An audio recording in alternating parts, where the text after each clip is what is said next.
Bienvenidos al Centro Asturiano de Madrid, una vez más. Y digo una vez más porque, afortunadamente, a Santiago Losada y sus colaboradores los tenemos con cierta frecuencia. Nos hacen programas magníficos. Santiago es un grandísimo ponente. Y claro, pues estoy seguro que hoy no va a ser menos. El tema que nos anuncia es sobre Miguel Hernández, que tenemos que hablar de muchas cosas, seguramente que sí. Entonces, bueno, he dicho que el ponente es don Santiago Losada y luego están las lecturas en braille de Pilar Cuetas, de Carlos Peral, lectura de apoyo Olga Luján y lectura en tinta. Es una Mariluz disfrazada de Beatriz. Perdón, no, es porque no pudo ser Mariluz Vela, lo va a hacer Beatriz de Miguel. Sí. Está a mi izquierda.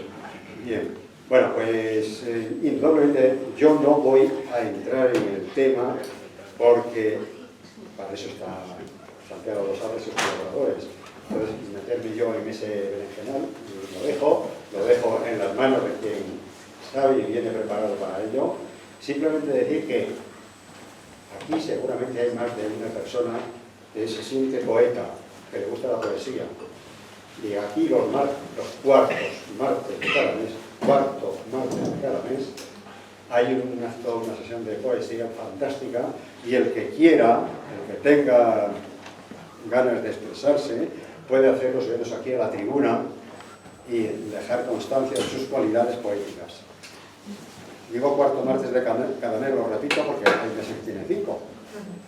Pues no, es todos los meses el cuarto martes. Y bueno, Santiago, que bienvenido con tus colaboradores. Nos gustan mucho todas las cosas que nos has ofrecido hasta ahora y nos van a gustar seguro todas las que nos ofrezcas en el futuro. Estáis en vuestra casa y nada más. Que los micrófonos están a vuestra disposición y los oídos nuestros también. Muchas gracias. Le voy a pedir un favor, Andrés. Sí. Le he traído esta foto, esta imagen, esta postal del retrato de Güero Vallejo para que la repartas entre las personas que han venido. Muy bien, perfecto. Y empezamos. ¿Se oye bien? ¿Está bien así? Sí. Bien. Bueno, pues nada, igual que él nos ha elogiado tanto, yo elogio al Centro Asturiano por la amabilidad que tiene siempre de dejarnos su salón, que es estupendo, para dar estas charlas, conferencias. Yo no sé las que hemos dado, pero son unas cuantas. Y también agradeceros a vosotros el que hayáis venido y teniendo en cuenta que la gente está siempre tan ocupada en hacer tantas cosas, todas tan importantes, que venir aquí a un acto pues con gente como nosotros, que no somos notables de nada, pues es digno de agradecer. Así que os lo agradezco de verdad. Y también decir que le agradezco a mis amigos que están aquí como lectores, que me acompañan siempre, o casi siempre a uno de ellos, que tengan la paciencia de colaborar conmigo, ¿no? Carlos sobre todo, y Pilar, que ha leído siempre, casi siempre, Beatriz de Miguel, que a partir de ahora quiero que siga leyendo con nosotros, y Olga Luján, que es una persona que tiene baja visión y lee con lecturas de apoyo. Así que muchas gracias también a ellos y empezamos. Esta vez voy a hacer una conferencia que no va a tener límite de tiempo, pero eso nos asuste. Es decir, que lo que no se contó en la Biblioteca Pública Pedro Salinas, donde primero hicimos esta conferencia, pues hoy lo vamos a intentar contar aquí, para que quede todo un poco detallado. Y porque además aquí tenemos una suerte, y es que esto se queda grabado en audio y en vídeo y se emite luego en YouTube. ¿Sí? Perdón. Sí, bueno, podéis apagar los móviles o lo que queráis, pero hay que apagar, pero no por mí, sino por el resto de los oyentes, por todos. Así que, por favor. Bien, pues continúo. ¿Os parece? Sí, sí. Bien. La última vez que yo estuve en el Centro de Amigos de la UNESCO, allá por el mes de noviembre hicimos una conferencia a petición de los amigos de la UNESCO sobre Juan Ramón Jiménez. Y la conferencia acabó con la lectura de un texto que Juan Ramón Jiménez escribió y pronunció en la conferencia en la ciudad de Buenos Aires en 1948. La única vez que Juan Ramón salió de gira por los países americanos, sobre todo por Buenos Aires, por Argentina y por Uruguay, con gran éxito, porque todos los republicanos exiliados se acercaron a él, dijo estas palabras sobre Miguel Hernández, que son con las que vamos a comenzar esta conferencia.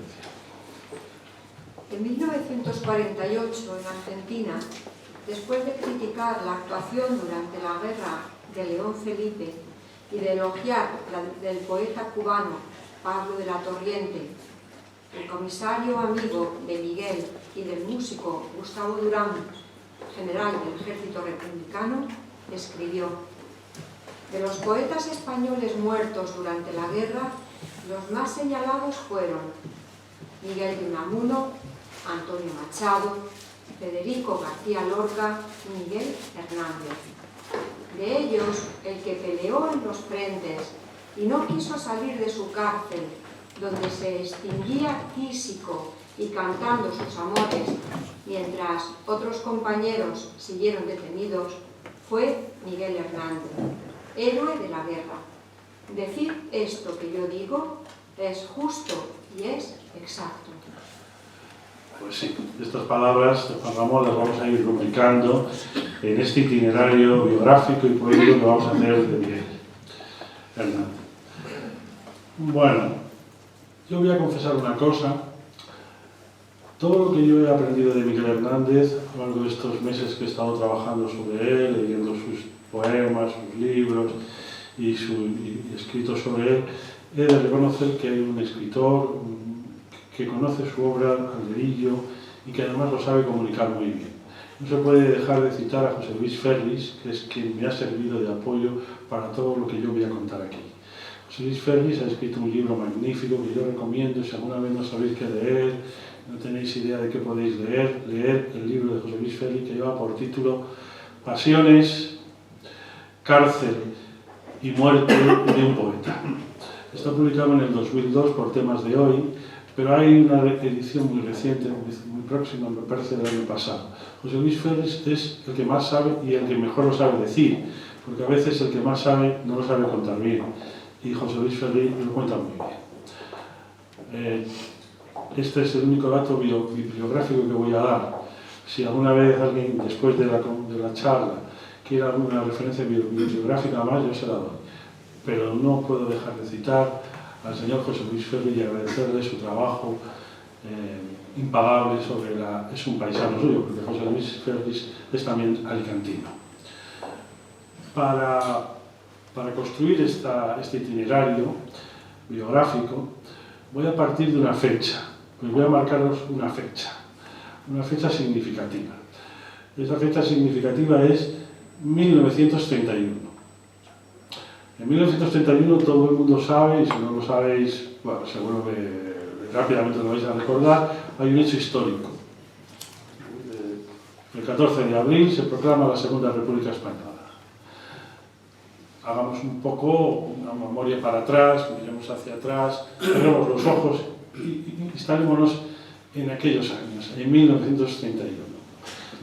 Pero en 1931, para nuestro personaje, para Miguel Hernández, otra cosa más importante que esa va a sucederle.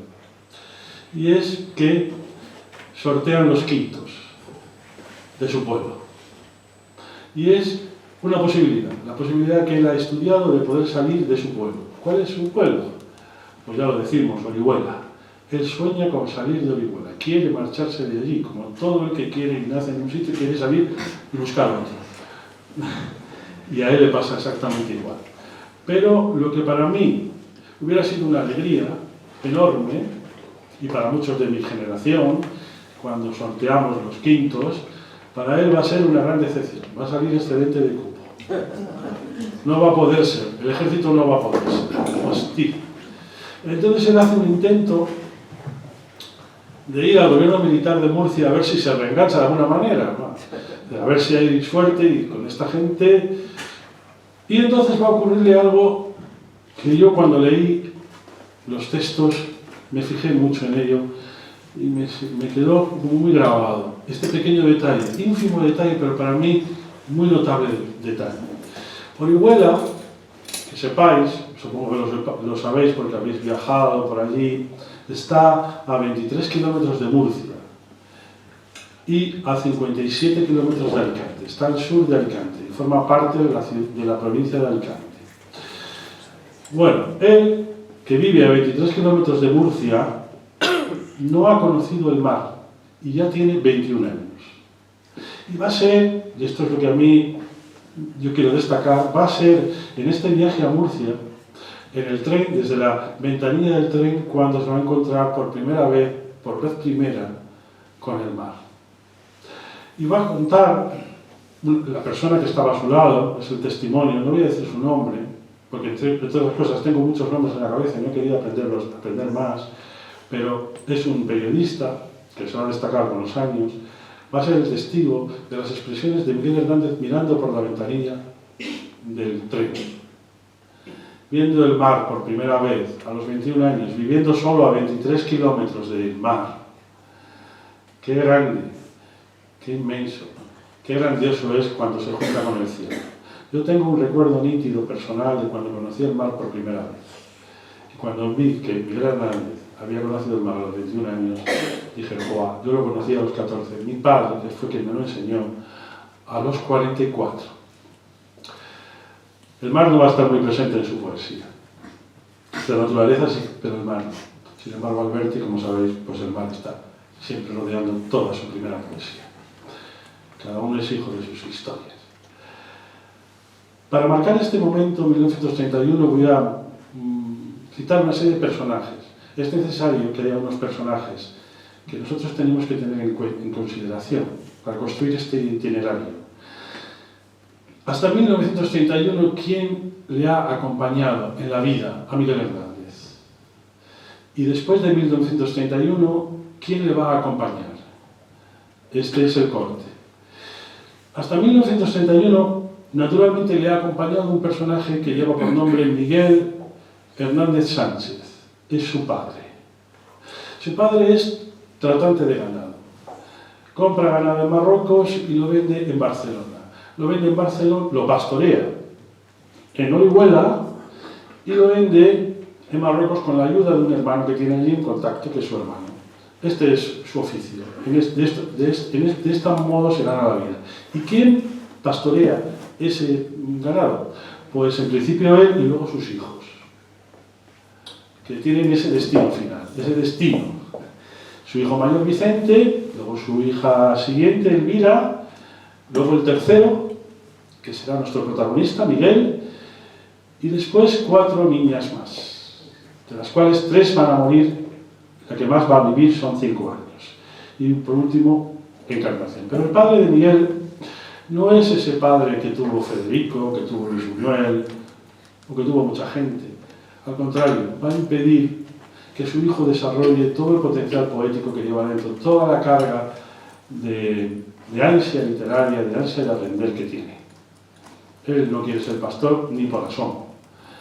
Va a descubrir que una vocación a la que va a ser fiel la vida, para bien y para mal. Pero su padre, cuando sepa que su hijo lee fuera por las noches, o cuando sabe que cuando pastorea el ganado lo que hace es leer y no dejar de leer, le golpea, le grita, le abronca.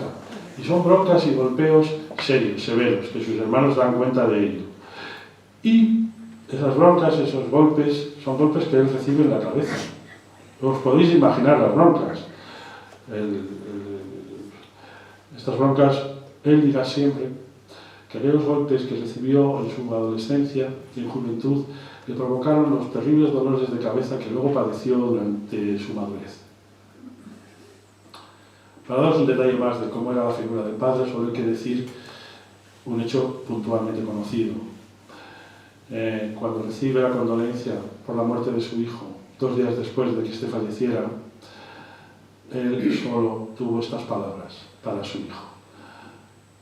Él se lo buscó. Estas fueron las palabras de su padre. Sin embargo, la relación de Miguel hacia su padre no es esta. Él siempre, en sus cartas, pregunta por él. No, siempre no, en muchas ocasiones. Y le pide que por favor le escriba, que le diga qué está haciendo, si sigue frecuentando los mismos sitios. La relación de Miguel hacia su padre fue de una gran ternura. Ternura no, estuvo en su sitio, el padre para nada. Yo siempre he querido analizar la figura de muchos escritores vinculándolos a las figuras paternas y maternas y a sus amadas o novias o queridas o amantes.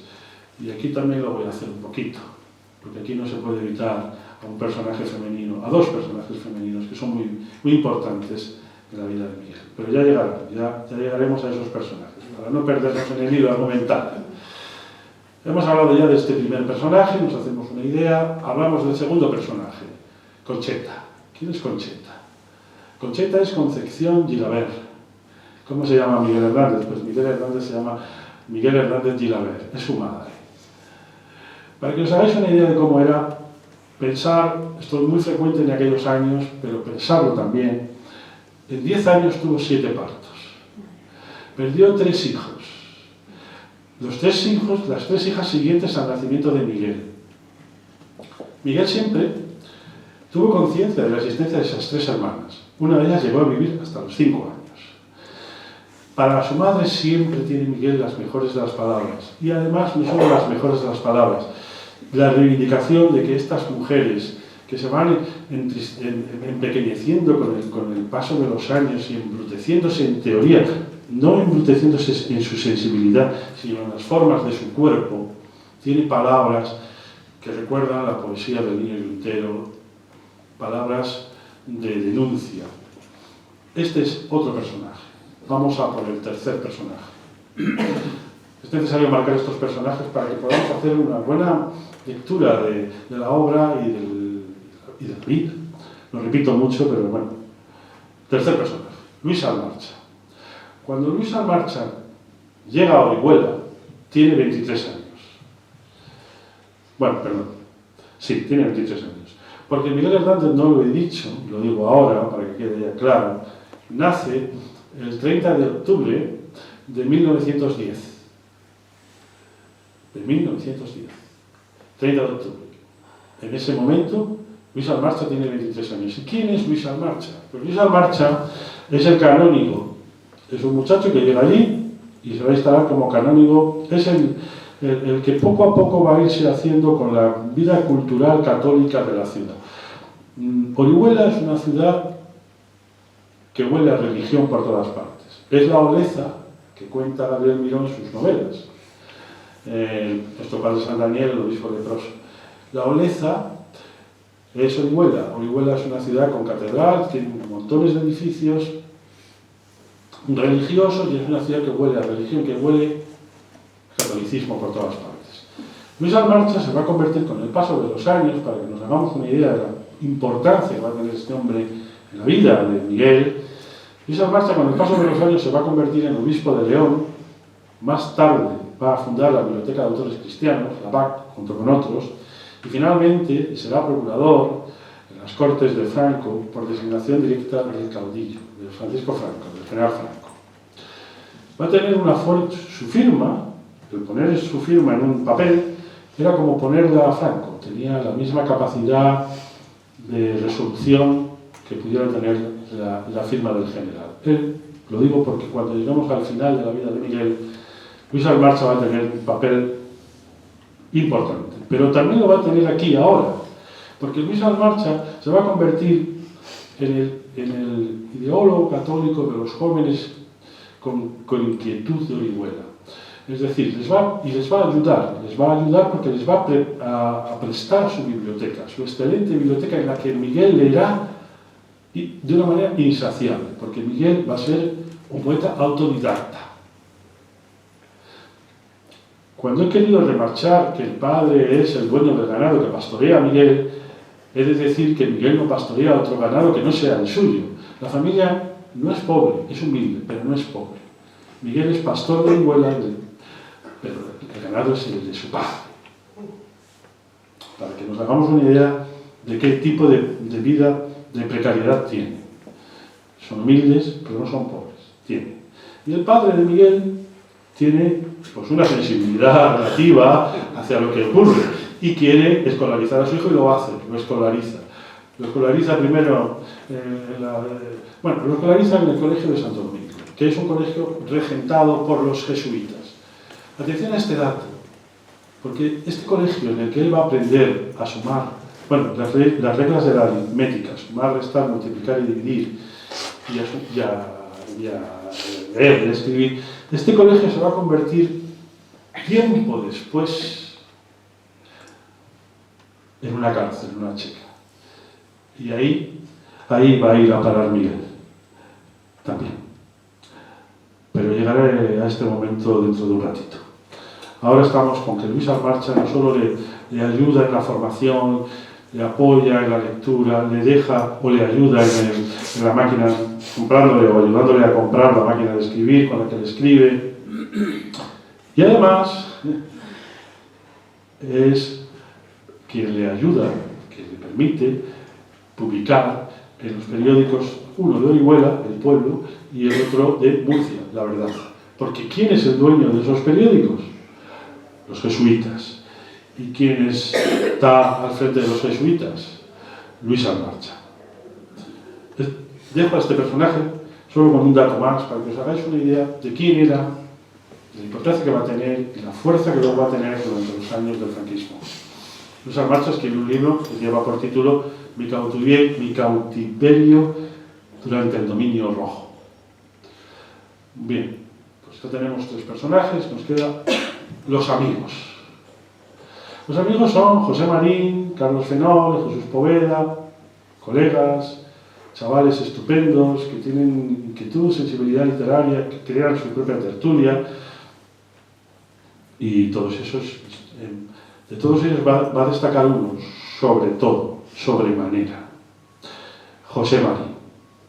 Esto ya lo voy a destapar porque no quiero crear mucho misterio.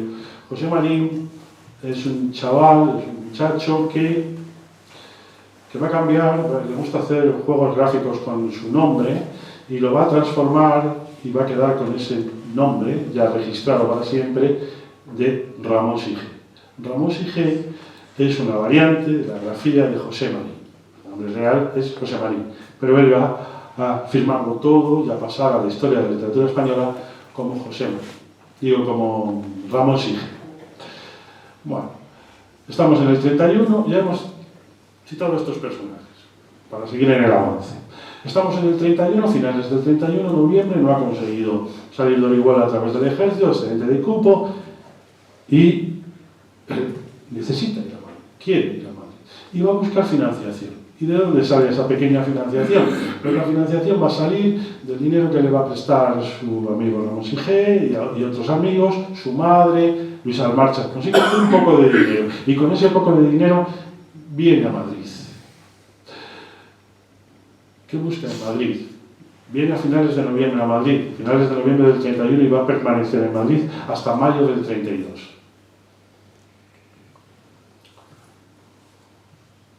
Lleva cartas de recomendación, que no le van a valer para nada. Insiste con Albornoz, con la hija de Conchita Albornoz, me parece. Insiste, busca, y lleva una osadía, porque él es, pensámoslo bien, tiene 21 años, tiene ganas, tiene toda la energía que llevan los 21 años.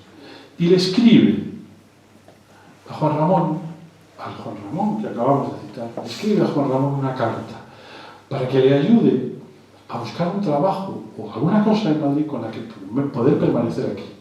Vamos a leer esta carta porque a mí me entusiasma la carta por la valentía que tiene, la osadía que tiene. Recordemos, Juan Ramón tiene ya 50 años y es toda una autoridad. Esta es la carta. A Juan Ramón Jiménez, Orihuela, noviembre 1931. Señor don Juan Ramón Jiménez, Madrid. Venerado poeta, solo conozco a usted por su segunda antología, que créalo, ya he leído 50 veces aprendiéndome algunas de sus composiciones. ¿Sabe usted dónde he leído tantas veces su libro? Donde son mejores, en la soledad, a plena naturaleza, y en la silenciosa, misteriosa, llorosa hora del crepúsculo, yendo por antiguos senderos empolvados y desiertos, entre sollozos de esquilas. No le extrañe lo que le digo, admirado maestro, es que soy pastor, no mucho poético, como lo que usted canta, pero sí un poquito poeta. Soy pastor de cabras desde mi niñez, y estoy contento con serlo, porque habiendo nacido en casa pobre, pudo mi padre darme otro oficio y me dio este.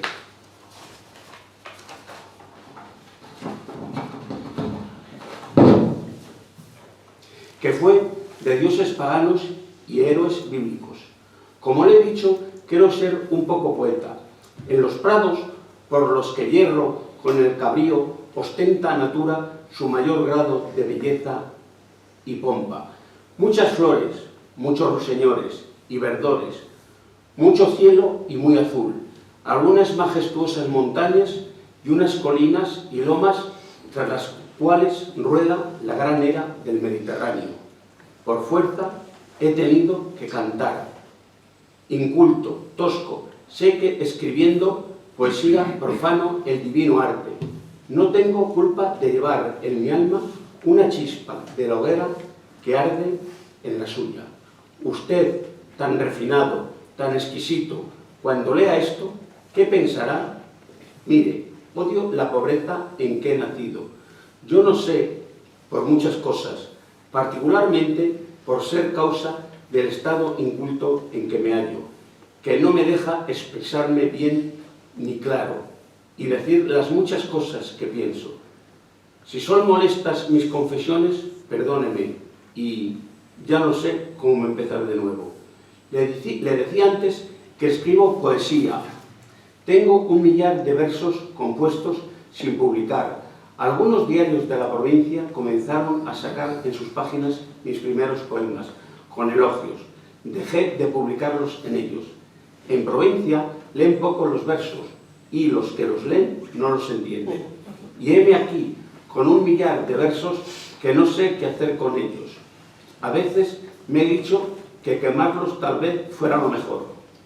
Soñador, como tantos, quiero ir a Madrid. Abandonaré las cabras o esa esquila en la tarde y con el escaso cobre que puedan darme, tomaré el tren de aquí a una quincena de días para la corte. ¿Podría usted, dulcísimo Juan Ramón, recibirme en su casa y leer lo que le lleve? ¿Podría enviarme unas letras diciéndome lo que crea mejor? Hágalo por este pastor un poquito poeta, que se lo agradeceré eternamente.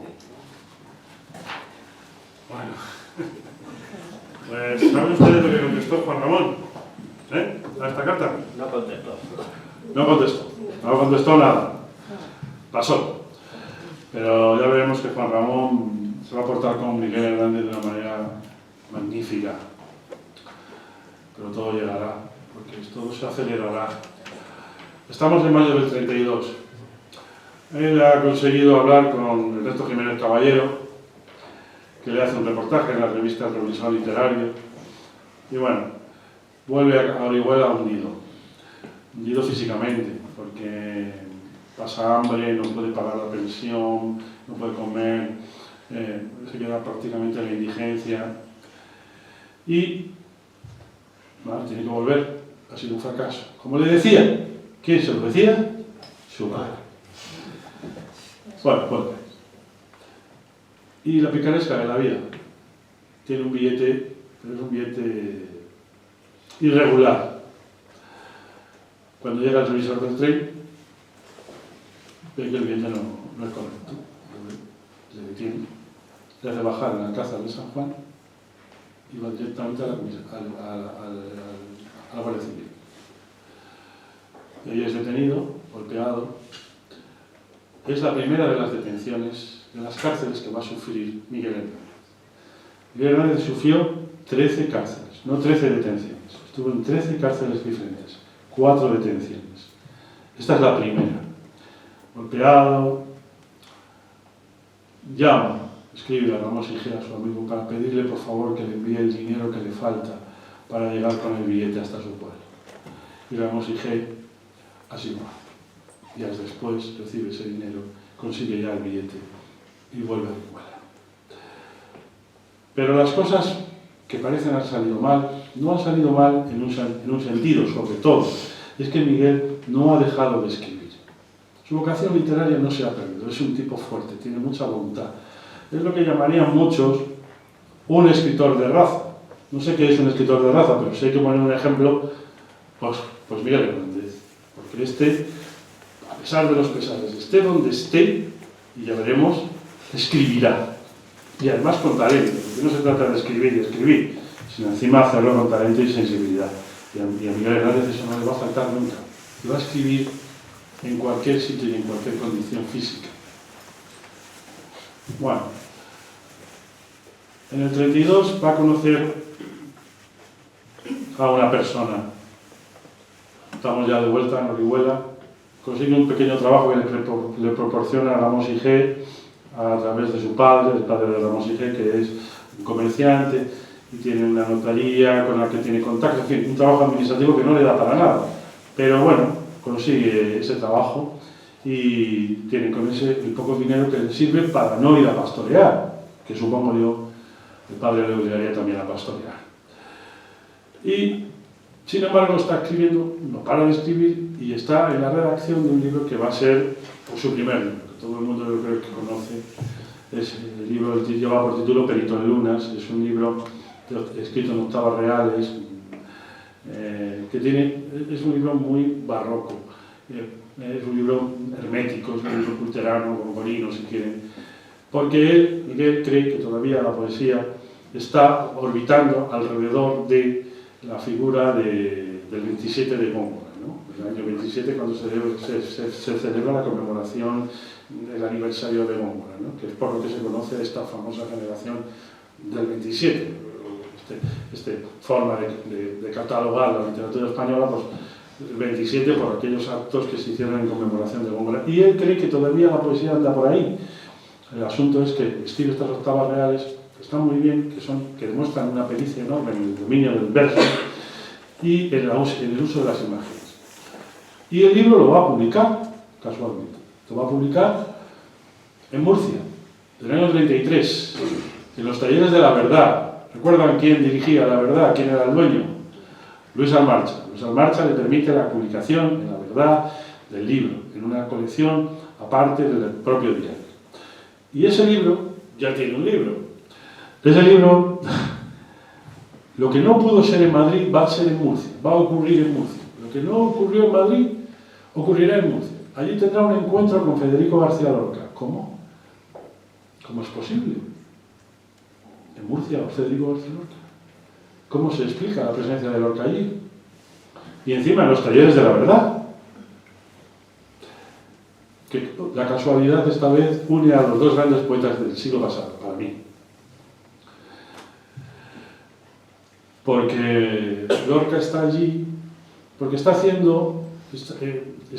trabajando para las misiones pedagógicas y está con su grupo La Barraca haciendo pues propaganda cultural como le había pedido la República. Y llega allí a Murcia y en Murcia acude a La Verdad. Y ahí está Miguel.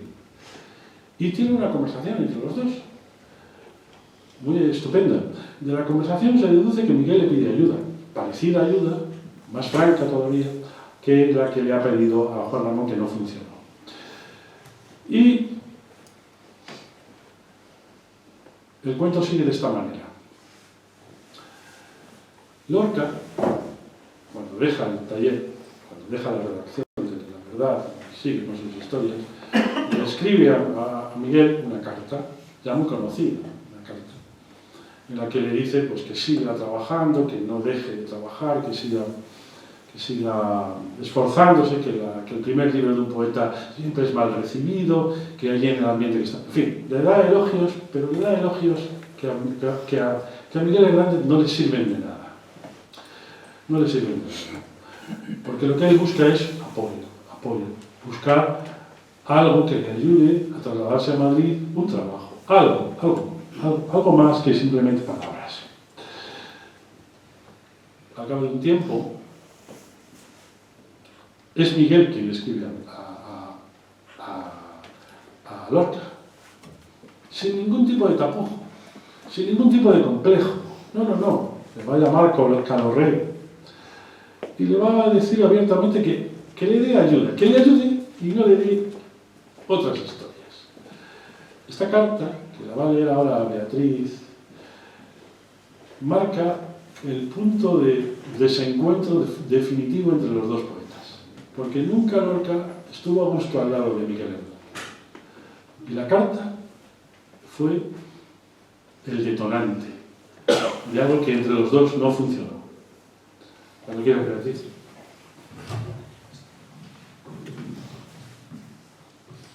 Dispensa, Lorca, Calorré de nacimiento, el que haya dejado tanta anchura de tiempo entre tu carta y esta. El dinero me ha faltado, el trabajo ocupado, abril, mayo, fútbol y mujer, agotado, distraído.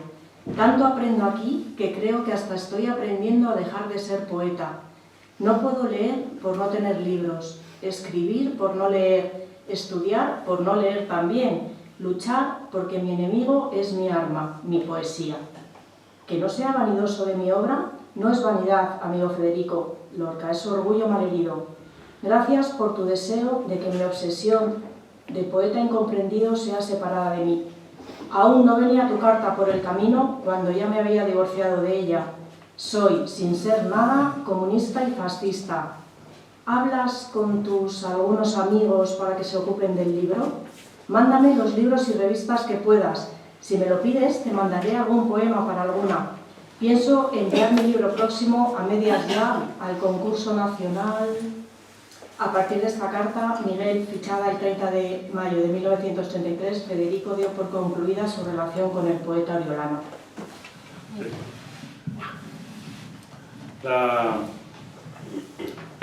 Pero esto no importa, porque los dos son dos grandes poetas y dos personajes absolutos, con dos malas suertes tremendas. La vida les cercenó demasiado jóvenes a los dos. Ahora hablaremos un momento de la edad de la muerte de Miguel, porque va a batir un récord.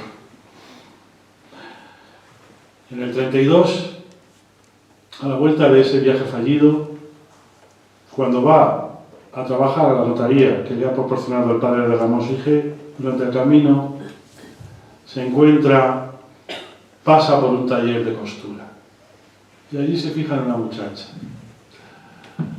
Esa muchacha se va a convertir en su mujer y esa muchacha lleva por nombre, él no lo va a saber, tardará en saberlo, pero la acompaña, la sigue y se da cuenta de que esa chica vive en el taller, en la casa cuartel de Orihuela, o sea, que su padre es guardia civil. Su nombre, Josefina Manresa. Había nacido en 1916, en un pueblo de la provincia de Jaén, en Quesada. Este era el personaje que faltaba, pero es que no lo conoce hasta el 32. La relación con Josefina se formalizará en 1934. ¿Y por qué digo se formalizará? Porque hay que ponerse en la situación. Es hija de un guardia civil y Miguel Hernández no va a abordar a una chica como ahora se aborda a una chica ligoteando. No. Hay que hablar con el padre y pedirle autorización para que la escriba. Y el padre le da la autorización. Y esto va a ocurrir 2 años después, en 1934. Pero ya tenemos a Josefina Manresa. Ay. Ahora seguimos un poquito. Ha publicado en el 33 esto, no funciona, pero en el 34 está escribiendo, no deja de escribir, porque lo importante es que siempre escribe. Escribe porque ya lo hemos dicho, bueno, escritor de raza, ustedes quieran, no sé, escritor, necesariamente tiene que escribir, debe escribir, lo lleva adentro. Entonces, vinculado al grupo católico de Ramón Sige, de Carlos Fenol, de Jesús Poveda y todos estos muchachos, abanderados por la marcha, escribe un auto sacramental. El título del auto es "Quien te ha visto y quien te ve, ni sombra de lo que eras". Pero esta pieza va a ser la verdadera carta, la que va a funcionar, porque va a volver a Madrid. Esta vez lleva la pieza, lleva la carta, lleva el auto, todavía no concluido, pero lo lleva por indicación expresa, ya en marcha, a la redacción de una revista católica. La revista lleva por título, nombre, Cruz y Raya. ¿Y quién dirige esa revista? ¿Saben ustedes quién dirige la revista nacional? Bergamín, José Bergamín. José Bergamín, al leer ese texto, se queda absolutamente emocionado. Ve la calidad del texto. Lo pule un poco del fragmento más reaccionario católico que lleva el texto y lo va a publicar. Lo va a publicar en Cruz y Raya. Primero en distintos números y luego con una separata aparte.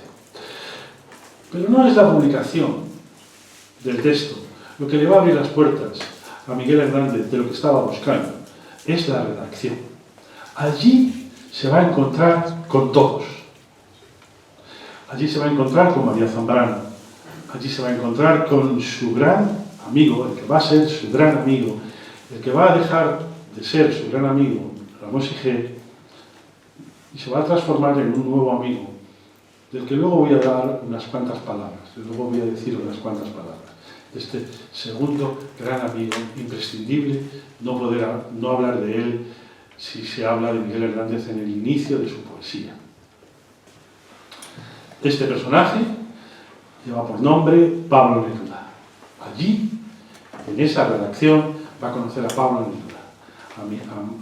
Va a conocer, sobre todo, al personaje que le va a dar el trabajo que necesita para permanecer en Madrid y tener, de alguna manera, una forma de ganarse la vida para pagar la pensión, para pagar la comida, para pagar las cosas. Este personaje es José María de Cossío.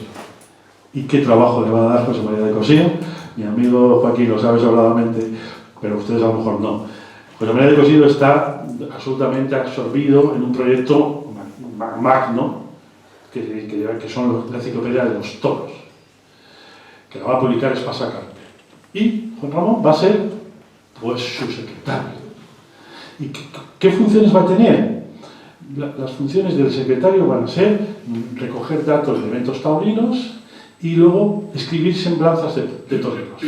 Y en eso es en lo que va a trabajar Miguel, en estas cosas. A partir del 35, que es un año clave en la vida de Miguel y en la escritura de Miguel. Porque todo se va a acelerar de una manera muy rápida. Miguel Hernández va a escribir mucho y muy bueno en poco tiempo, en muy poco tiempo. Porque les voy a dar el siguiente dato. Miguel Hernández muere cuando cumple los 32 años.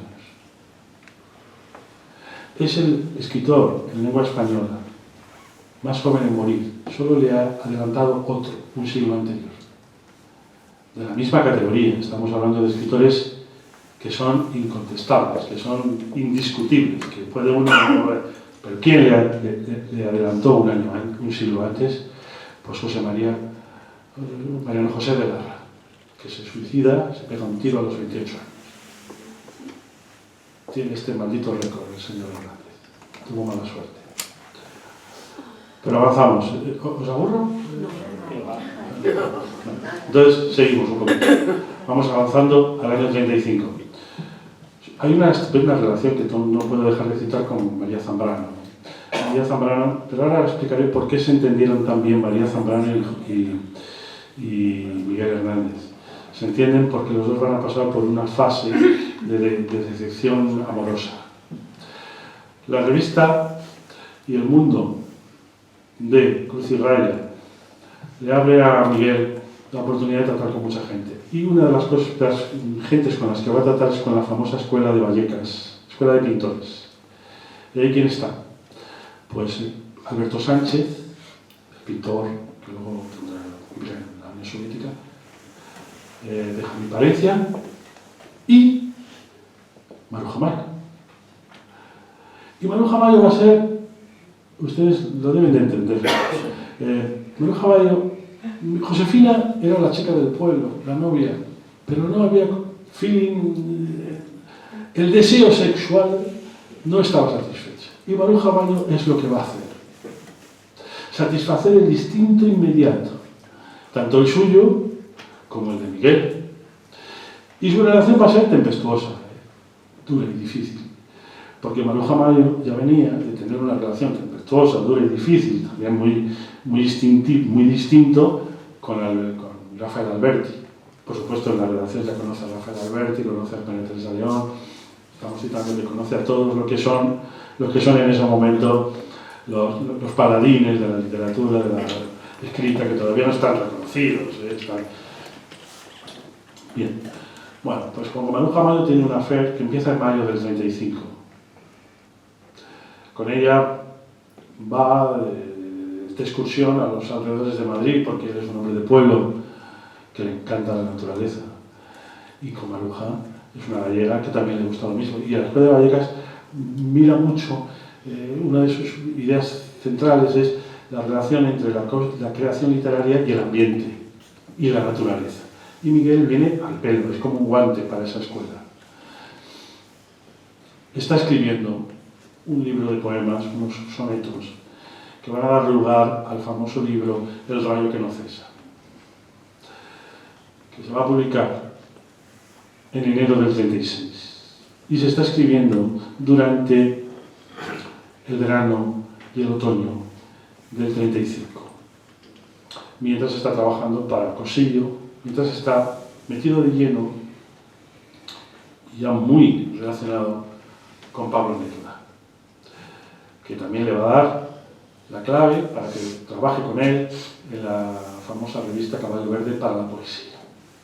Bien, con Maruja Mayo, esto llega a noticia de esto, de alguna manera, llega a noticia de esto, no sé bien cómo, la verdad, pero llega a noticia de esto a Josefina. Y por supuesto, Josefina, ¿qué dice? Esto se acabó. Le pide que le devuelva la carta, que le puede... Todo este follón se acabó. Y Josefina pasa a un segundo plano.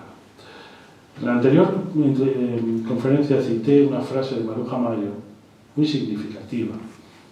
Y la cito, es una frase muy machista, pero la dice ella, está escrita, ¿no? Está escrita no escrita por ella, pero sí escrita en distintas entrevistas que le hicieron, ¿no? Ella decía: he jodido con tantos hombres que no recuerdo bien ni siquiera la figura de Miguel, porque fue muy corto el periodo de relación con él. Bueno, ese libro, El rayo que no cesa, es un libro de una poesía intimista y amorosa.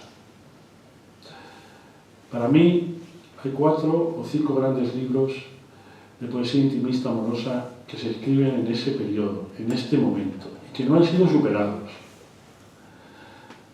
El primero lo escribe en 1924, lleva por título 20 poemas de amor y una canción desesperada. ¿Ustedes saben con qué edad lo escribió Neruda? Pues con 19 años, para 20. Ese es el año en que se publica La voz a ti de vida, y es el año 35 en el que se publica La destrucción o el amor. Estos poemarios, junto con el poemario que luego va a recoger Donde habita el olvido, Luis Cernuda, para mí son los libros imprescindibles, los libros poéticos, los poemarios amorosos más importantes, con mayor calado. Vamos a hacer un apunte aquí, vamos a hacer un corte aquí, para hablar un momento de El rayo que no cesa.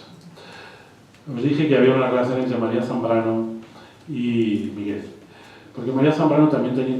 Las relaciones con Maruja Mayo son relaciones tempestuosas, en donde él da rienda suelta de su instinto, porque uno de los elementos claves de toda la poesía de Miguel es la fuerza del deseo físico.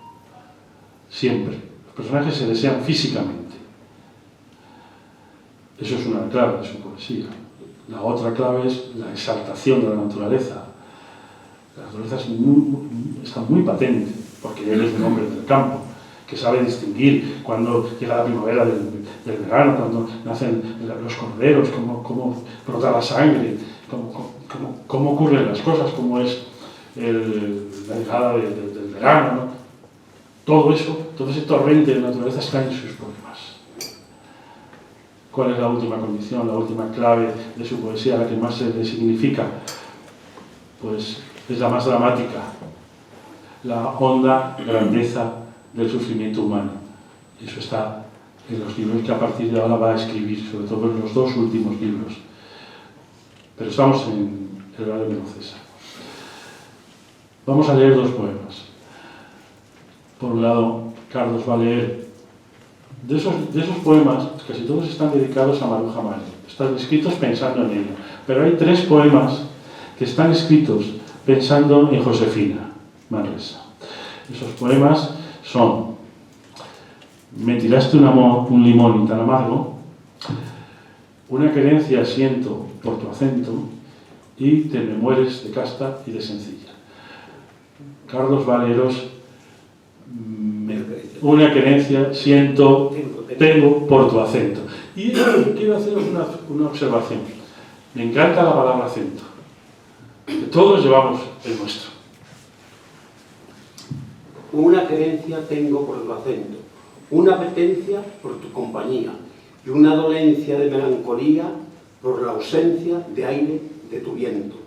Paciencia necesita mi tormento, urgencia de tu garza galanía, tu clemencia solar mi helado día y tu asistencia a la herida en que lo cuento. Hay querencia, dolencia y apetencia. Sus sustanciales besos mi sustento, me faltan y me muero sobre mayo. Quiero que vengas, flor, desde tu ausencia a serenar la sien del pensamiento que desahoga en mí tu eterno rayo.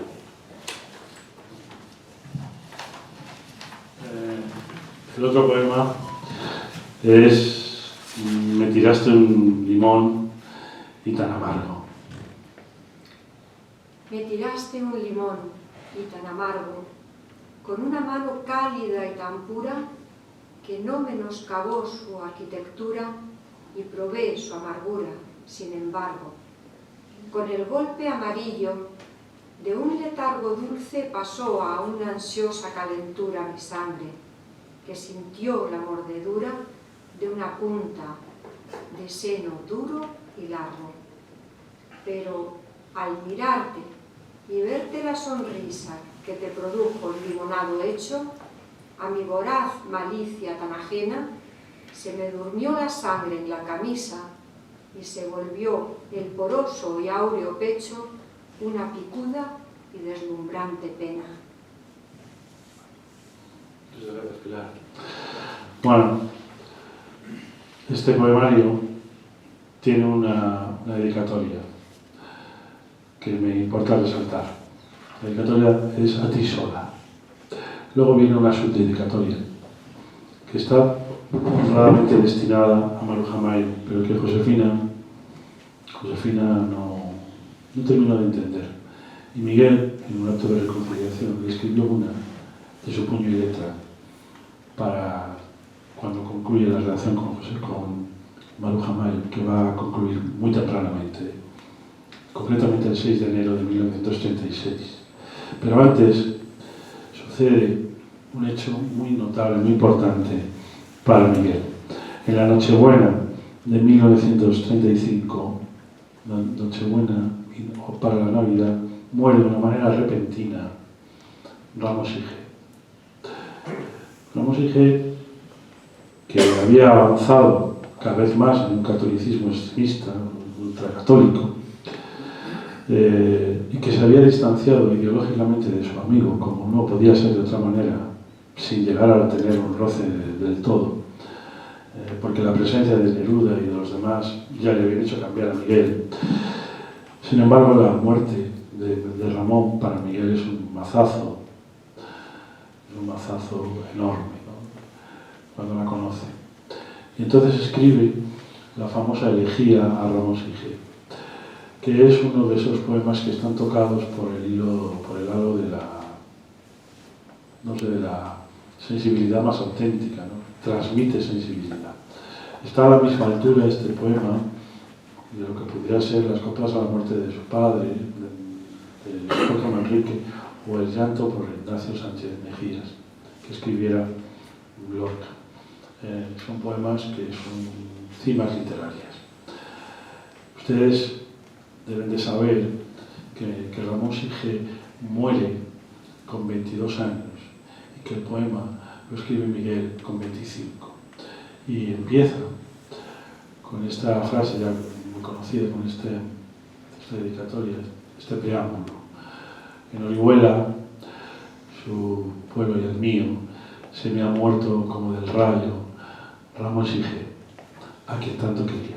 Olga nos va a leer el poema y nos va a comentar un poquito. Elegía a Ramón Sige. Yo quiero ser llorando el hortelano de la tierra que ocupas y estercolas, compañero del alma tan temprano. Alimentando lluvias, caracoles y órganos, mi dolor sin instrumento, a las desalentadas amapolas daré tu corazón por alimento. Tanto dolor se agrupa en mi costado que por doler me duele hasta el aliento. Un manotazo duro, un golpe helado, un hachazo invisible y homicida, un empujón brutal te ha derribado. No hay extensión más grande que mi herida. Lloro mi desventura y sus conjuntos, y siempre y siento más tu muerte que mi vida. Ando sobre rastrojos de difuntos, y sin calor de nadie y sin consuelo, voy de mi corazón a mis asuntos. Temprano levantó la muerte el vuelo, temprano madrugó la madrugada, temprano está rodando por el suelo. No perdono a la muerte enamorada, no perdono a la vida desatenta, no perdono a la tierra ni a la nada. En mis manos levanto una tormenta de piedras, rayos y hachas estridentes, sedientas de catástrofe y hambrienta. Quiero escarbar la tierra con los dientes, quiero apartar la tierra parte a parte adentelladas, secas y calientes. Quiero mirar la tierra hasta encontrarte y besarte la noble calavera y desamordazarte y regresarte. Volverás a mi huerto y a mi higuera, por los altos andamios de mis flores pajareará tu alma colmenera de angelicales teras y labores. Volverás al arrullo de las rejas de los enamorados labradores, alegrarás la sombra de mis cejas y tu sangre se irá a cada lado disputando tu novia y las abejas. Tu corazón, ya terciopelo ajado, llama a un campo de almendras espumosas, mi avariciosa voz de enamorado. A las aladas almas de las rosas, de almendros, de nata te requiero, que tenemos que hablar de muchas cosas, compañero del alma, compañero.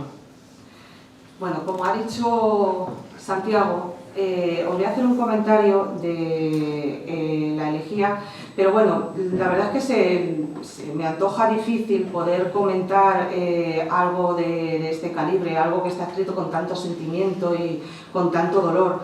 Por lo tanto, el comentario que voy a hacer va a ser bajo el prisma personal, que es el que aflora cuando alguien lee una poesía y surge esas ideas, esas subjetivas que son las que interpretan, cada uno tiene las suyas. Para mí, la palabra clave en este poema, la palabra clave es compañero. Esa palabra comienza los primeros versos con compañero y cierra con compañero. Le da una estructura cíclica al poema que va a hacer que tenga una sensibilidad especial y que va a hacer que transite por un camino que va a estar teñido por, como ha dicho Santiago, por las ideas políticas y por las letras. Ellos van a ser compañeros de letras, algo que une, cuando tú hablas en la vida de un compañero, o sea, de tu pareja, por ejemplo, compartes con él la vida y dices, es mi compañero de vida, ¿no? Ramón Sige es el compañero de letras de Miguel Hernández y eso va a hacer que siempre tengan una conexión tan fuerte que incluso las ideas políticas que les han separado, porque Ramón Sige, como ya sabéis, era de la tendencia totalmente contraria a Miguel Hernández, entonces esto provoca un distanciamiento tan fuerte que en el momento que Ramón Sige muere, Miguel Hernández y él no tienen ningún tipo de relación. Entonces, ese distanciamiento, pero vamos a decir superficial, con ese profundo nexo que son las letras, va a provocar que el camino que recorre este poema, desde el compañero que iniciamos al compañero que terminamos, es un camino lleno de dolor y también de remordimiento, y que inexorablemente va a terminar con la superación. ¿Y cómo se llega a la superación desde el dolor? Se llega a través de algo que en medicina llamamos el duelo. El duelo son unas fases que yo las encuentro muy presentes en este poema y es la única manera que tiene Miguel Hernández de superar la muerte de su amigo. Si os dais cuenta, comienza con negando de alguna manera que como que no te crees que alguien tan importante para ti ha muerto. Y pasa rápidamente a la ira, esa ira en la que dice que yo he intentado entonarlo de manera que no perdona a la nada, no perdona a la muerte enamorada, que va a excavar la tierra con los dientes, que tal, ¿no? Eso todos son con nota ira.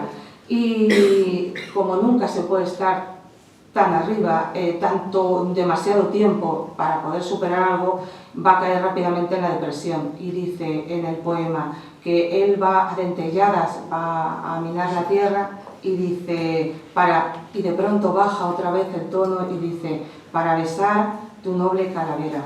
Ahí es cuando creo que entra en esa especie de depresión que nos va a llevar a la aceptación. Y esa aceptación llega al final, cuando comienzan a aparecer en el poema, deja a un lado ya esa ira y comienzan esa muerte que nombraba y es la calavera y tal, y empiezan a aparecer otros términos como pueden ser la rosa, empiezan a aparecer flores, empiezan a aparecer enamorados en las rejas.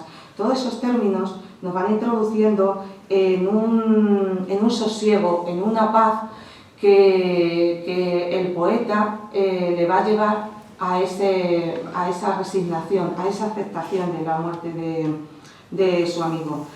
Yo con todo esto lo que quiero hacer es una pequeña reflexión y con ella termino, que es que ellos estaban separados por sus ideas políticas, es algo que creo que todos debemos aprender, mucho de ello, pero que las letras, como he dicho al principio, les unen. Y creo que esto es tan válido en aquel tiempo como en cualquier otro y algo desde luego digno de que aprendamos una lección con ello. Pues muchas gracias, Olga. Son las 8:05, vamos a tardar como unos 25 minutos en terminar, así que sí, pero el cuento va a continuar un poquito porque ahora viene una serie de detalles que hay que significar. El libro se va a publicar, como hemos dicho, en enero del 36, porque da tiempo a introducir esta elegía en este libro. El rayo que no cesa, el amor que no se acaba. Así lo identificó María Zambrano. Con María Zambrano paseaba por la casa de campo, porque todos vivían en la misma zona. Parece mentira. Miguel Hernández vivía, bueno, no sé dónde vivía, pero muy cerquita. Su gran amigo, Pablo Neruda, había publicado en el 34 Residencia en la Tierra. Y Miguel Hernández había hecho unos elogios enormes de la poesía de Neruda. Y la poesía de Neruda está muy presente en esta elegía, muy presente.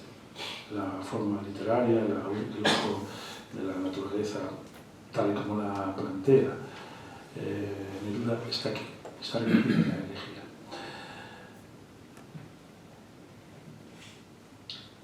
Él escribe elogios enormes a la Residencia en la Tierra, que publica. Voy a contar dos anécdotas. El 6 de enero del 36, con Maruja Mayo, acude a dar una vuelta por San Fernando de Henares. San Fernando de Henares, y allí él lo lleva la cédula de identificación, que era obligatoria. Le detiene un momento la Guardia Civil, y que es lo que sería hoy el DNI, y al pedirle la cédula no la tiene. Segunda detención. Va al cuartelillo, segunda paliza. Todo esto lo cuenta, pero evita dar un dato. ¿Con quién estaba? Para que Josefina, con la que se va a reconciliar prácticamente al mes siguiente, no sepa nada. La paliza que recibe, la humillación que recibe, le hace cambiar de idea. Automáticamente acude a la casa de Alberti y de Madre Teresa León y les pide el ingreso en el Partido Comunista, que va a ocurrir a finales de enero, con la publicación de este libro, que se publicará Manuel Altor Aguirre en su taller editorial, que estaba en la calle Viriato. Esto de la calle Viriato lo sé porque estaba allí y me quedé sorprendidísimo. Pues tu padre, aquí es donde se imprime el diario que no cesa. Un detalle sobre Miguel Hernández y Pablo Neruda. Pablo Neruda, como sabéis, hay que contarlo todo. Yo me he quedado con muchas ganas de hacer una conferencia sobre Neruda, otra sobre Borges, otra sobre Cernuda, porque me parecen tan importantes, tan grandes, y sus vidas tan especiales. Ya llegará, espero vivir lo suficiente y tener a mis amigos al lado para que lo podamos hacer. Pero Pablo Neruda está viviendo con Maruca en la Casa de las Flores, en la Quinta Prat. El piso se lo ha proporcionado Vicente Alexandre, que ha conocido a Miguel Hernández en este año 35 y se va a convertir como en el padre que no tuvo nunca Miguel. Esa va a ser la función de Vicente Alexandre en la vida de Miguel, en la corta vida que le queda. Solo le quedan 6 años, nada más, de vida. Y allí, con Maruca, va a tener una hija, la famosa Malva. Malva es esa niña que tiene hidrocefalia y que Neruda abandonará en el 36, cuando estalla la guerra, huyendo. Las dejará solas, esto es hecho cierto, a Maruca, que era una mujer holandesa, y a su hija. La niña morirá a los 8 años, y Maruca, en un campo de exterminio nazi. Neruda entrará en relación ambivalente con Delia del Carril, una señora argentina que también tiene una historia muy curiosa, grabadora, pintora, 20 años mayor que él. Cuando Neruda entra en relación con Delia del Carril, Delia tiene 50 años, Neruda 30. Es el mejor amigo de Miguel. El mejor amigo sin duda. Su gran amigo. Pero estos apuntes los tengo que dar. En el 36 van a suceder hechos horribles.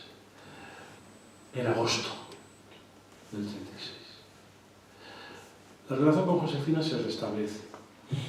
Maruja Mayo pasa a un segundo plano, desaparece. Ya hemos dicho la expresión que utilizó, que vuelvo a repetir, no es mía, es de ella. Lo digo por si acaso alguien aquí dice que yo dije, pues no. Y Josefina vuelve a ser la persona de referencia, la mujer de referencia, el acento. Josefina va a entrar en relación, pero no me quiero saltar a Juan Ramón, no me lo voy a saltar, porque empezó todo con una carta que habíamos leído, dirigiéndose a él, ¿no? Y Juan Ramón nunca contestó.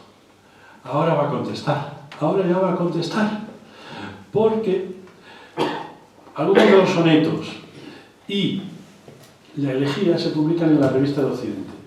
Los lee Juan Ramón, esta vez ya los lee. Los lee Juan Ramón. ¿Y qué hace Juan Ramón?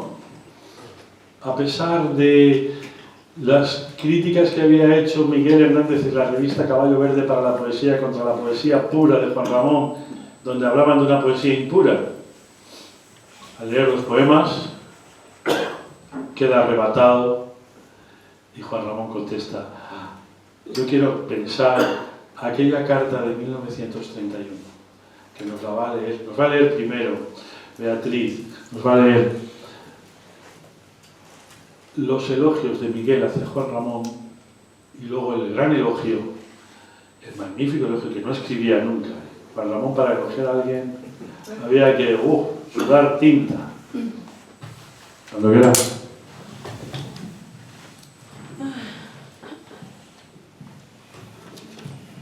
He visto a Juan Ramón y me ha parecido una persona magnífica, cosa que me ha alegrado mucho.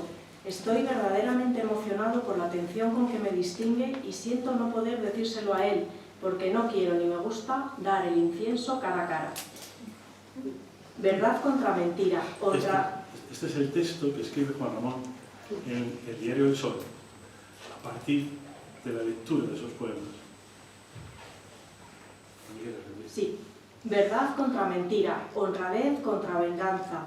En el último número de la Revista de Occidente publica Miguel Hernández, el extraordinario muchacho de Orihuela, una loca elegía a la muerte de su Ramón Sige y 6 sonetos desconcertantes. Todos los amigos de la poesía pura deben buscar y leer estos poemas vivos. Tienen su empaque quevedesco, es verdad, su herencia castiza, pero la áspera belleza tremenda de su corazón arraigado rompe el paquete y se desborda, como elemental naturaleza desnuda. Esto es lo excepcional poético, y quién pudiera exaltarlo con tanta claridad todos los días. Que no se pierda en lo rolaco, lo católico y lo palúdico, esta voz, este acento, este aliento joven de España. Ahí tenéis lo que Juan Ramón cuenta a todo el mundo ya en ese diario del Sol que la gente leía. Cuando hicimos la conferencia sobre Juan Ramón, quiero recordar que en junio del 36 él hace una conferencia en la residencia de estudiantes que lo titula Política y Poesía, donde hace un elogio del trabajo, el trabajo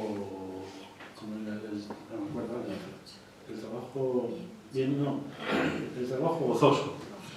Algo parecido. Solo se trabaja en lo que a uno le tiene que gustar, lo demás está de sobra.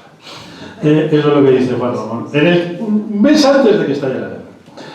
Pero no os penséis que Juan Ramón era un tipo trivio. Bueno, ya hemos estado aquí, no, ya hemos hablado de Juan Ramón y hemos visto su compromiso ideológico y brutal. Y el texto con el que en el 48 habla de Miguel, lo dice todo. Bueno, en el 36 pasan 2 cosas horribles, va a morir Lorca, pero algo en la vida de Juan Ramón, de Miguel, va a pasar, que es, por un lado, más importante en su vida que la muerte de Lorca, que es importante porque Miguel siempre tuvo un gran aprecio, por supuesto, no fue nunca el rechazo de Lorca a Miguel no se correspondió de la misma manera, para nada. Los amigos de Miguel y de Lorca siempre sabían que cuando Lorca llegara a algún lugar o estuviera muy presente, la presencia de Miguel le contrariaba muchísimo. Bueno, a Josefina le dice en una ocasión: nadie sabe, tu padre es un gran hombre y todo el mundo lo conoce en Orihuela, pero si se marcha de Orihuela, nadie sabe quién es. Y las cosas están muy mal, están muy violentas, pueden pasar de todo. Y es lo que pasó. Le trasladaron a Elda. Y en ese mismo mes de mayo, un grupo de milicianos republicanos lo fusila. Deja a Josefina, que es la hermana mayor, y a 5 niños. La madre va a morir unos meses después. La vida de Josefina es de penuria absoluta. No va a poder salir de allí, de la guerra, de Cox, que es una localidad cercana. Y todo el empeño de Miguel va a ser se va a alistar en el mes de septiembre en el 5º regimiento del campesino. Toda la vida que va a llevar ahora va a ser la de un combatiente, la de un soldado de la poesía, porque lo que va a hacer fundamentalmente es política y propaganda. Pero qué propaganda, señores, qué gran propaganda. Estamos en 1937. Esta es la construcción del libro Viento del Pueblo. Viento del Pueblo se publica al final, en el verano del 37. En el verano, sí. Con fotos que yo no he visto. Yo he visto la edición de Viento del Pueblo cuando yo veía, pero nunca vi las fotos. Yo no conozco la edición ilustrada con las fotografías de Tina Modoni, que era una fotógrafa, era la mujer del comandante Carlos. 17 fotografías. Se publicó Ediciones del Socorro Rojo. Si el inicio de El rayo que no cesa era a ti sola, ahora estamos ante vosotros todos. Esta es la poesía escrita para proclamar ese canto al hombre y esa tendencia clara a la defensa de la República Española. Él cree firmemente en la victoria. Y todo este poemario, que es enorme, es enorme. Ahí está la famosa canción del esposo soldado. Antes aquí me comentaban si yo tenía la grabación de la canción del esposo soldado. No la voy a poner porque si no esto se extiende mucho. Pero que sepáis que él hace un viaje en el 37. Sí, en el 37. Creo que es en el 37. Confundo las fechas 37-38, pero es en el 30. Si no es en el 37, es en el 38. Es en el 37, en octubre del 37, a la Unión Soviética. Para saber cómo era el teatro allí, ruso, el teatro soviético. No he dicho que a Miguel Hernández no se le ha representado prácticamente nunca, que su auto sacramental, Quien te viste y quien te ve, ni sombra de lo que eras, se representó, muerto Franco, ahí por su tierra, en Alicante, pero no ha habido ninguna representación, que el resto de su teatro está en el olvido. Los hijos de la piedra, escrito en el 34 con motivo de las huelgas mineras de Asturias. El teatro de la guerra, que ese sí se representó en la guerra, claro, se representó a los combatientes, a los soldados, pero nada más que en ese momento. El labrador de más aire, el torero más valiente y algunas piezas más, no recuerdo todas, están sin representar. Tanta historia, pero aquí nadie ha representado como se debiera a Miguel Hernández. Y yo que soy aquí, pues no soy nada, y el centro asturiano no tiene lo suficiente tiempo, pero lo indico. A Miguel Hernández hay que representarlo. Ahora hay toda una tecnología puesta en marcha desde el Teatro de la Comedia para que el torero, para que cualquiera de las grandes obras, pero sobre todo el auto sacramental o el labrador del más aire se representase. Una de las cosas también más curiosas. Bueno, voy a avanzar porque si no voy a cansar. Son las 8:20, así que voy a intentar limitarme ya un poco. Los dos libros que quedan por comentar son El hombre acecha y El cancionero y romancero de ausencias. El hombre acecha es un libro que se conserva, se escribe, son 19 composiciones. 19 composiciones, de las cuales yo quería aquí haber leído dos, pero vamos a leer de momento una. La va a leer Olga y se llama La guerra.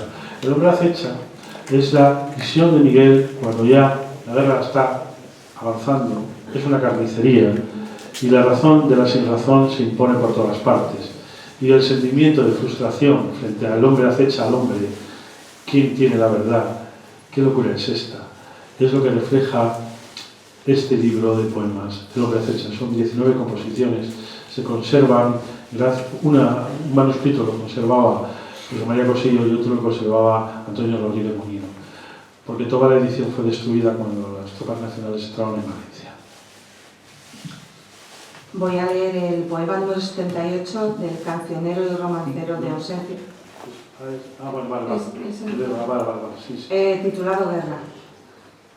Todas las madres del mundo ocultan el vientre, tiemblan, y quisieran retirarse a virginidades ciegas.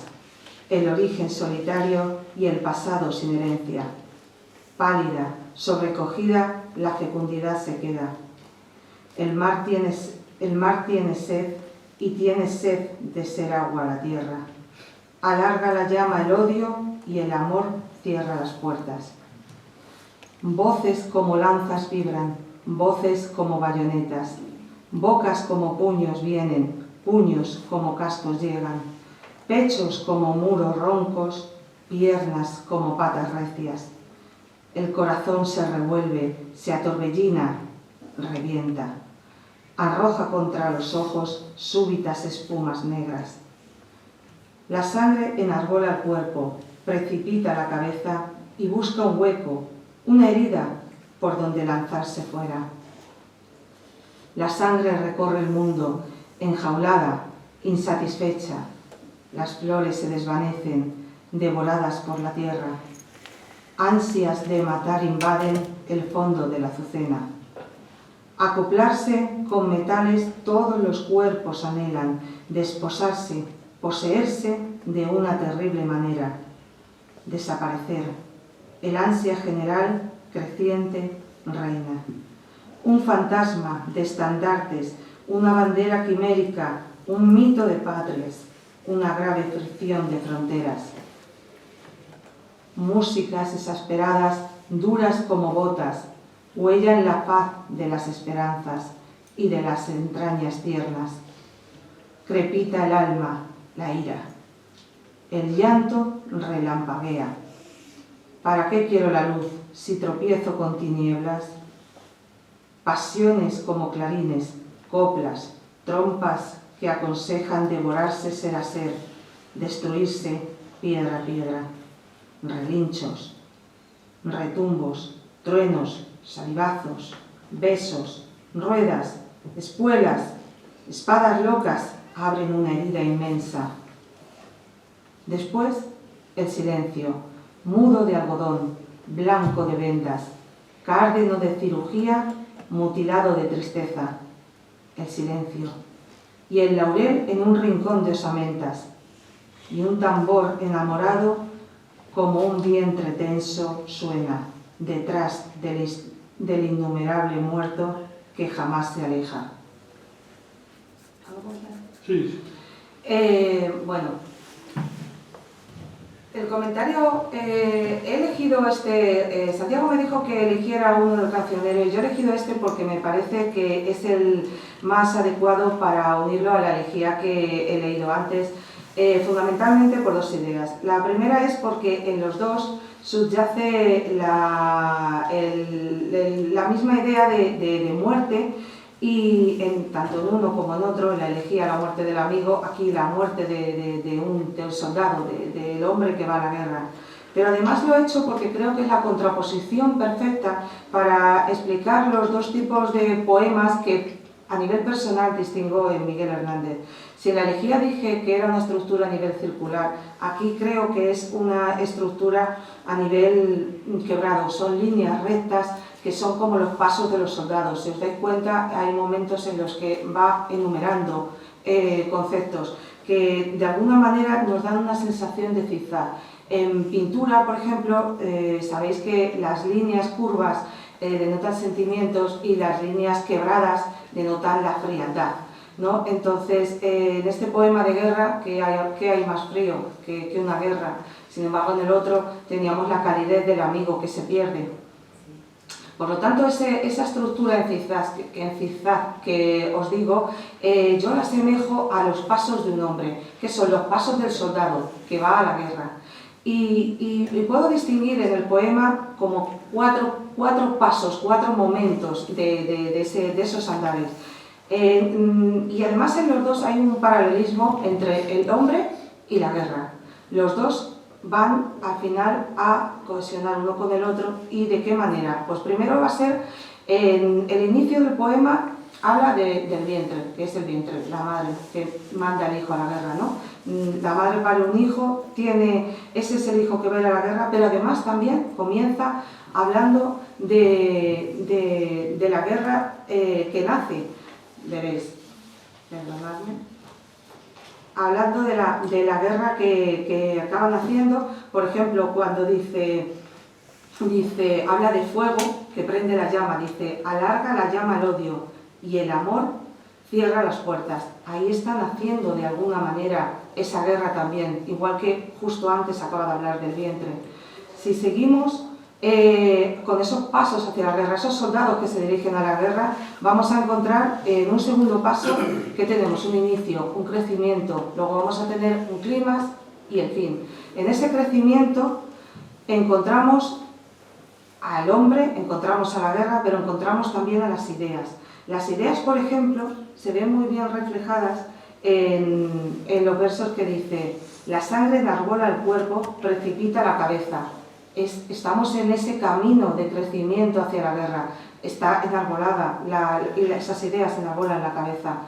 ¿Cómo vemos ese crecimiento del hombre que va aumentando ese odio para llegar a la guerra? Dice, el corazón se revuelve, se atorbellina, revienta.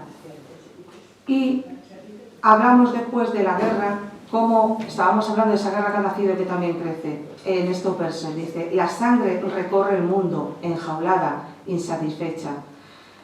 Con esos tres citas de los versos creo que es la mejor manera de reflejar el crecimiento. Pero vamos a llegar a un tercer y penúltimo paso, que son el clímax ya de la guerra y de ese hombre, en el que se van a fusionar los dos. En este paso, como os digo, hay una unificación del hombre con sus ideas que se iguala a la guerra. Está clarísimo, desde luego, en el punto que además he intentado hacer las pausas necesarias cuando dice relinchos, retumbos, truenos, salivazos, besos, tal, espadas. ¿No recuerda de alguna manera a los pasos del soldado que está en la guerra, que está luchando? Y para terminar, termina como todo llega al final. Y que cómo termina la guerra y cómo termina ese hombre. La guerra termina con el silencio, cuando dice el silencio mudo de algodones. Hemos unificado al hombre y la guerra. Os dais cuenta que el silencio, ese silencio ha acabado con ese hombre. De alguna manera es el fin de la guerra y el fin del hombre, porque dice el silencio y el laurel en un rincón de ostamentas. Yo creo que es la mejor manera de cohesionar la elegía y la guerra mediante el silencio y mediante la muerte del hombre y el sentimiento que tiene el poeta.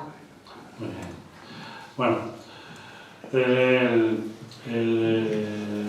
mundo de Miguel Hernández se viene abajo porque va a tener un hijo, Manuel Ramón, que van a hacer en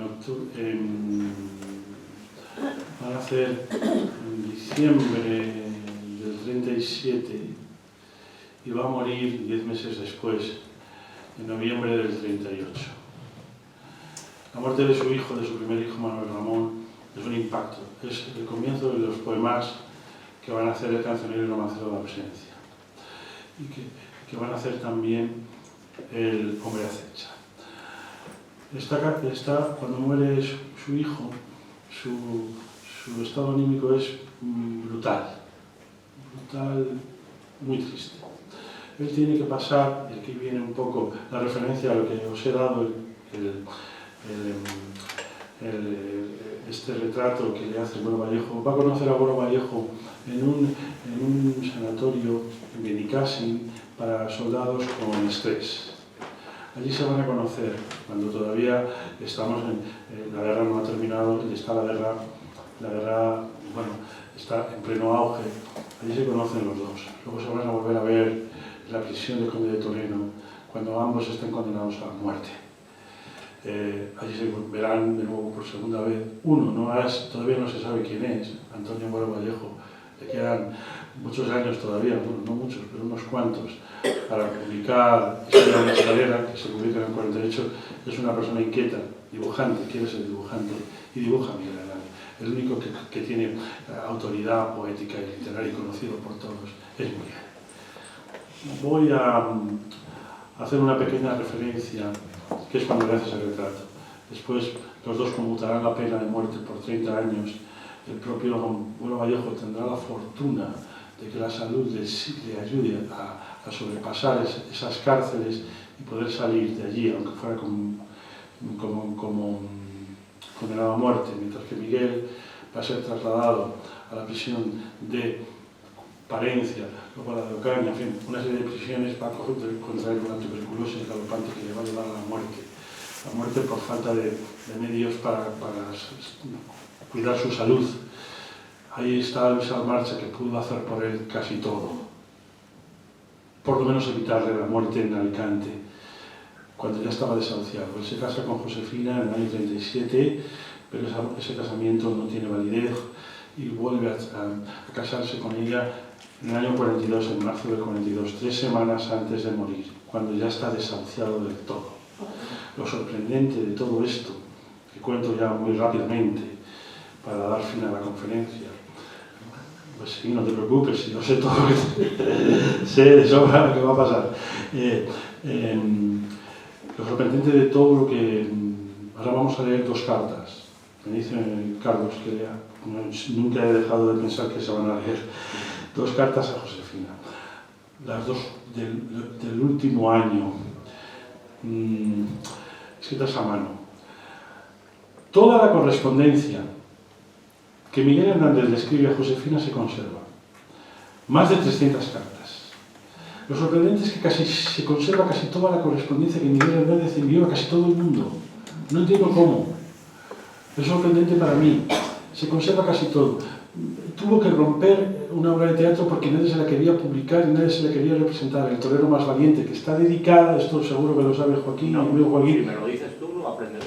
Pues está dedicada a Ignacio Sánchez Mejías, escribe en el 34. ¿No sabías? No, pues está dedicada a Ignacio Sánchez Mejías. Todo esto, para mí es sorprendente cómo se conservan estos manuscritos. La fortuna es que el hijo, que muere en octubre del 38, Josefina está embarazada de un segundo hijo que va a nacer el 4 de enero del 39. Y ese hijo al que le va a dedicar las ganas a la cebolla. El cancionero romancero de ausencia, ahora lo vamos a ver, en un testimonio sonoro que voy a poner, después de que Pilar lea 2 ejemplos de las cartas, las maravillosas cartas, porque la mujer mejor cantada de la literatura española, que lo sepan, es Josefina Manresa. La primera de las cartas dice así: Josefina, feliz año ante todo. Creo que no será muy feliz, pero creo que será mucho mejor que los anteriores. Esta noche la he pasado sin fiebre. Si continúo así, dentro de unos días podré comer, que ya tengo ganas de tener ganas. Si desaparece la fiebre, el lunes comunicaremos, aunque tengan que llevarme al locutorio en unas parihuelas. Quiero ver si han crecido mi niño y mi niña, el uno al cumplir los 3 años y la otra los 26. Ya eres una vieja. Manda hoy otro frasco de ceregumil. Muchos besos para mi hijo. Te abraza, Miguel. La siguiente dice así: Josefina, no sé si podré salir mañana. Manda la leche más espesa, porque es el único alimento que tomo aquí. No te preocupes, tu medicina me pondrá bien. Manda la muda, sábana y cabecero. Miguel. Ambas cartas aparecen escritas a lápiz y sin fecha. No os he contado, pero os lo puedo contar, pero yo no lo voy a contar, cómo le detienen en Portugal por el famoso reloj que le regala Vicente Alexandre. Viento del pueblo es un libro dedicado a Vicente Alexandre. Le regala a Vicente motivo de su matrimonio en el 37 con Josefina. Ese reloj le traerá mala suerte, pero la mala suerte fueron sus malas decisiones. Porque cuando acaba la guerra, pocos días después de la muerte de Antonio Machado, en el 25 de febrero del 39, él acude a la Alianza de Intelectuales, allí, cerca de donde estaba la bolsa, y se encuentra con el panorama de una fiesta organizada por Beatriz León en honor de la mujer de la mujer republicana, de la mujer antifascista. El cabreo monumental que coge Miguel al ver la opulencia de la comida, de la bebida, cuando la gente está muriendo en el frente sin nada, le lleva a decir aquella famosa frase: aquí lo que hay es mucha puta y muchos hijos de puta. Y a continuación María Teresa le dio una gran bofetada. Pero ni Alberti, cuando huyó a través del aeródromo de Monóvar estaba al lado de Cox, huyó en un avión de aquellos con su mujer, con María Teresa, con el Pasionario, con Jesús Monzón, con Juan Negri, pero no llamaron a Miguel. Miguel le dijeron que se refugiara y no estaba en las listas que hizo Rafael Alberti en la Embajada de Chile, dado que su gran trato con Pablo Neruda no funcionó. Cuando le liberan en el septiembre del 39, de los sucesos ocurridos por el reloj en Portugal, tiene la estúpida torpeza porque le liberaron legalmente, ya que tiene dos expedientes abiertos, uno por el asunto del reloj y otro por su militancia política como miembro del Partido Comunista, que nunca negó. No toma la decisión de marcharse. Se libera el 7 de septiembre y se marcha a Orihuela. ¡A Orihuela! ¿Y qué hace en Orihuela? En Orihuela hace la peor de las tonterías, se burla de un cuadro religioso. ¿Qué le va a pasar? Que le van a denunciar automáticamente y va a ir a parar al calabozo de la iglesia de Santo Domingo, del colegio de Santo Domingo, donde había sido el niño que estudió. Y a partir de ahí, todas las cárceles, toda la penuria, toda la locura, toda la muerte. No eligió bien, y luego encima tuvo en esto es injusto con Cossío, porque Cossío le ofreció su finca de Tudanca en Santander para desde allí salir fuera de España.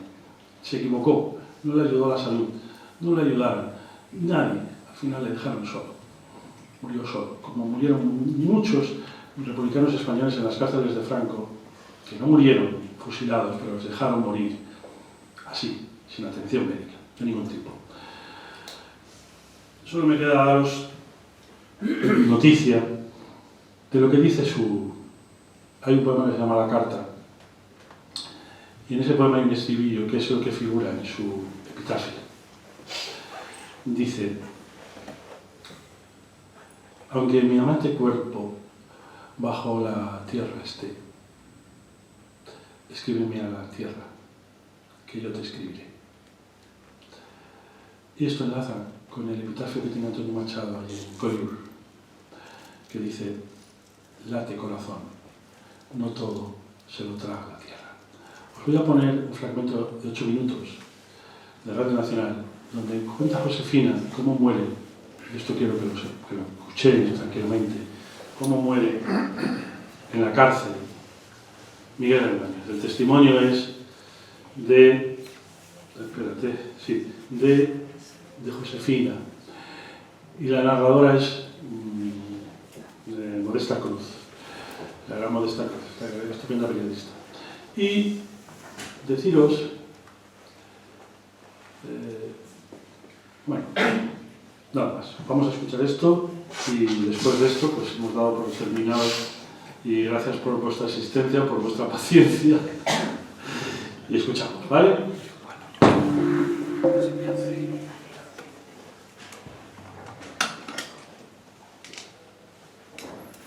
Audio. El 8 de marzo de 1942. El cadáver de Miguel Hernández reposa sobre unas tablas en la enfermería de la cárcel. Tiene los ojos abiertos. El forense, en su informe, intercala consideraciones médicas y opiniones literarias. Padece un síndrome típico de hipertiroidismo con sus fases de terror, con tríada de fijeza, insistencia y esplendor de la mirada, síntomas puestos de manifiesto en su producción literaria, viveza mental y emotividad exagerada.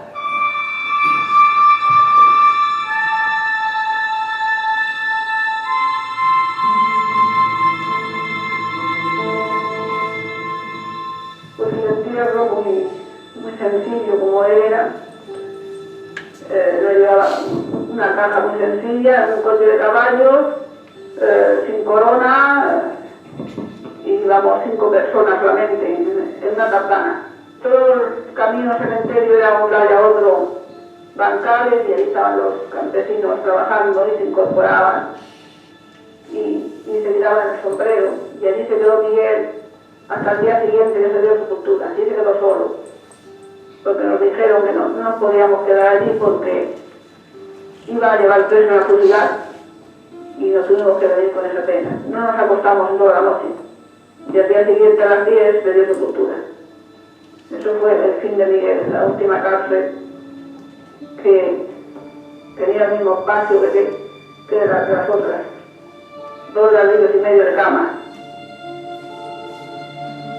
A Miguel Hernández lo entierran en el nicho 1009 del cementerio de Alicante, gracias a una colecta entre escritores en la que participan Camilo José Cela y Vicente Aleixandre.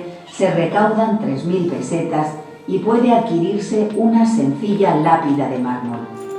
El poeta descansa hoy en ese mismo cementerio, pero en la rotonda de alicantinos ilustres, unido, ahora sí para siempre, a Josefina y a su hijo. Fue una cosa triste todo, ¿no?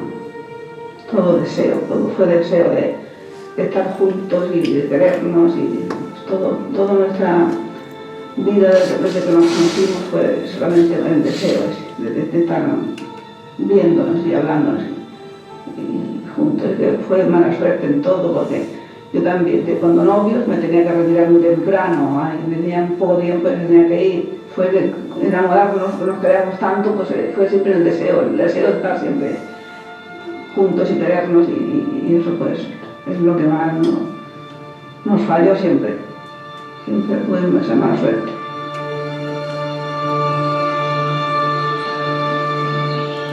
En la tumba de Miguel Hernández, como en la de Antonio Machado, Ya lo voy a contar. Se acabó.